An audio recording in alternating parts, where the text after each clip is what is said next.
Ayan, isang mapagpalang araw po sa ating lahat mga idol at mga kabayan.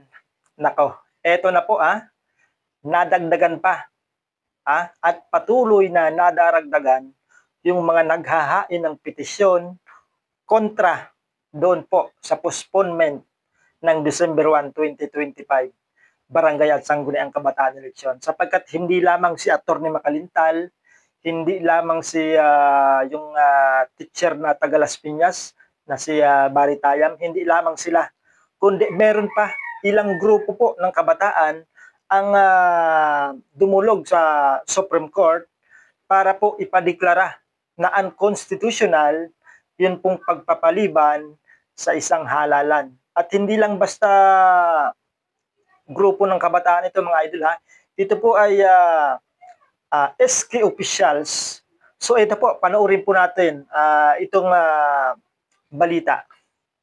Ilang opisyal umano ng Sangguniang Kabataan na personal ang tungo dyan sa Korte Suprema para maghain ng petisyon laban doon sa pag-postpone nga dito sa Barangay at Sangguniang Kabataan Election. Alamin natin ang buong detalye, tinutukan niya ni Bongo Grant Hilario.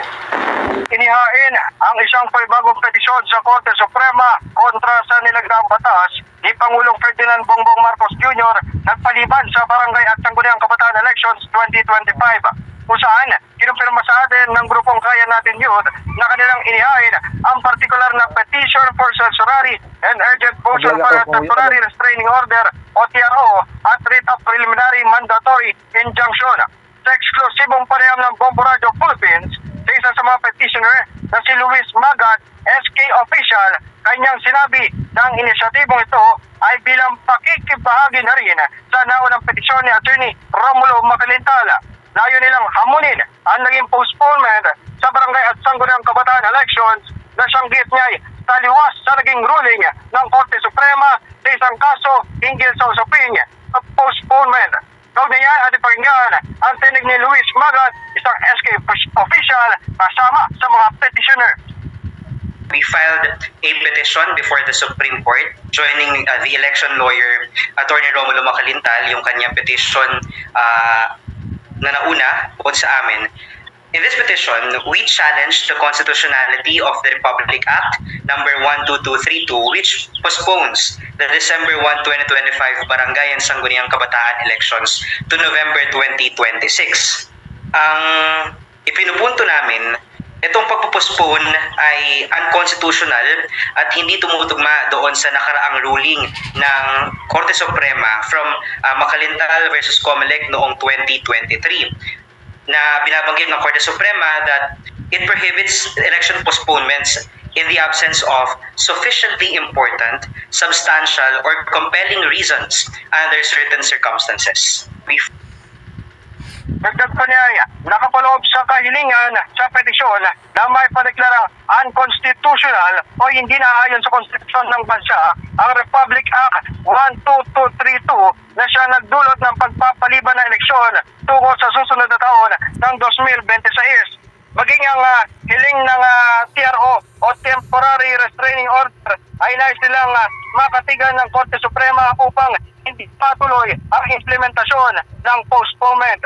Kaugnay niya natin muling balikan ang tinig ni Luis Magat, SK official, kasama sa mga petitioner. The main purpose of our petition, unang-una, primarily, we seek the Supreme Court to declare the Republic Act number 12232 as unconstitutional, emphasizing the unique youth-specific nature of the Sangguniang Kabataan suffrage. We also seek a temporary restraining order or a TRO for the Supreme Court to immediately restrain the respondents, the Office of the Philippines, the Senate, the House, and the COMELEC from implementing the said law. Also, we seek a writ of preliminary mandatory injunction to compel the COMELEC to continue its preparations for December 1, 2025 Barangay and Sangguniang Kabataan elections, while the case petitioned is still pending. Direktang makaka-apekto umano ito sa mga kabataan dahil sa pagpapaliban na eleksyon ay siya magdudulot para hindi umabot ang ilan maging kandidato sa edad na kinakailangan. Yan yung mensahe ni Luis Magat, SK official, kasama sa mga petitioner.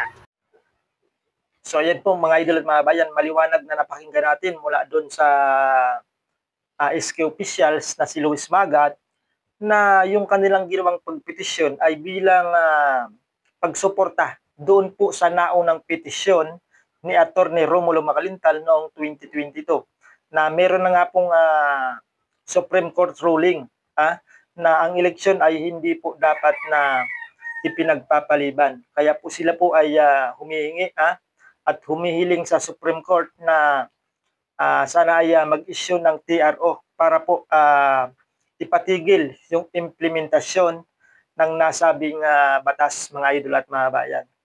So, mabuti pa yung mga kabataan ay alam kung ano yung tama at kung ano yung mali. Hindi katulad ng iba dyan na pinipilit kahit mali, mga idol at mga bayan. Bato-bato sa langit, ang tamaan ay huwag magalit. Kasi meron naman talaga dyan na mga barangay officials, hindi natin nilalahat. Merong mga barangay officials na kapit tuko. Ayaw umalis sa kanilang pwesto kahit hindi naman sila binoto doon sa isang taon na yon. O tuwang-tuwa sila kapag tuwang-tuwa sila noong nabalitaan nila na i-extend yung kanilang termino kahit walang mandato ng taong bayan. Na yun po ay labag sa batas na i-extend basta-basta yung termino ng mga barangay officials. Sapagat ayon po sa batas, ang isang barangay officials, ulitin ko po, ang isang barangay officials ay dapat po na inihahalal, hindi po ina-appoint. So maliwanag po yan Ang nasa batas po, dapat po magkaroon ng halalan para po magkaroon ng mga manunungkulan doon sa kanilang mga barangay.